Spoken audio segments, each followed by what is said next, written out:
Hey, welcome to Graphic Policy Television GPTV. I'm Brett. In my hands is The Lion and the Eagle #3, written by Garth, Ennis. PG Holden is the artist. Matt Milla is the colorist. Rob Steen is the letterer. All right, Ennis and Holden, well known for doing a lot of war comics, and this is their latest. It focuses on British forces taking on Japanese forces that they're outnumbered by in Burma. Surrounded in the jungle, will they survive, and how will they survive? All right, so this has been an interesting series in that, I appreciated the first issue. It had me. I thought it was kind of pretty good. The second issue lost me a little bit. This third one brings me back, believe it or not. I think that the action's really nice. There's some really interesting moments that will get you to think. And overall, I think it shows a little bit more of like the chaos and horrors of the war that was going on. I don't know much about this front. I don't know much about what was going on here. So, accuracy, all that stuff, like, I can't talk about that. This is like a new part of the war that I don't know about. But overall, like, I think it's a really solid entry in the series, and I think there's just one more issue. We'll find out how it all wraps up.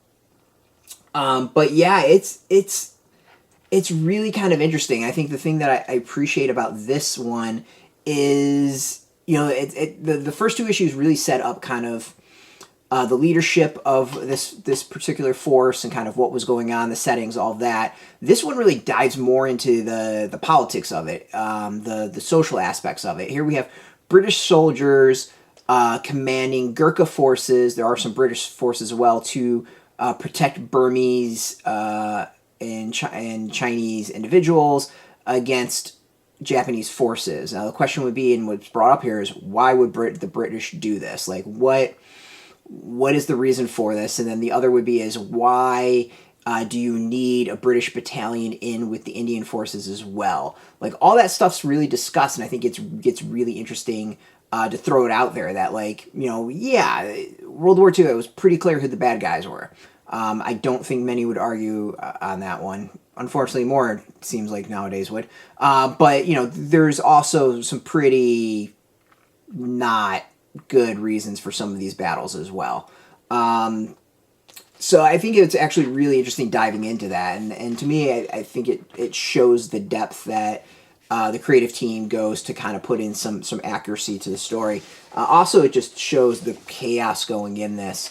The art, there's a lot of fighting. There's some really good battle scenes. The art, for me, falls apart a little bit here and there. I don't think this is quite the strongest art-wise. But overall, I think it's still pretty good. There's some pretty chaotic stuff. The art actually reminds me a bit more of, like, the over-the-top Ennis Punisher run, more than anything else. But it's good. Like, there's nothing, I think, really bad about it. It's just moments I'm sitting there is like, this kind of feels a little comedic, as opposed to more, like, serious detail focused, if that makes sense. Again, if you're into war comics, I think this is worth checking out. If you've loved their work in the past, again, worth checking out. Out in comic shops now, you can go get it. We've got a link beneath this video. Put in your zip code, tell the comic shops near you. No shop, no problem. We do have some links where you can purchase your own copy. There'll be affiliate links, so we do get a small percentage. By doing that, you'll support our site, so thank you. And speaking of support, I want to thank AfterShock for hooking us up with the review copy. And, of course, thank you all for watching. If you're into comics, if you're into AfterShock, check us out every single day at graphicpolicy.com. We're on Twitter, Facebook, YouTube, Tumblr, all at Graphic Policy, keeping it nice and consistent. Until next time, keep reading those comics, and keep it geeky.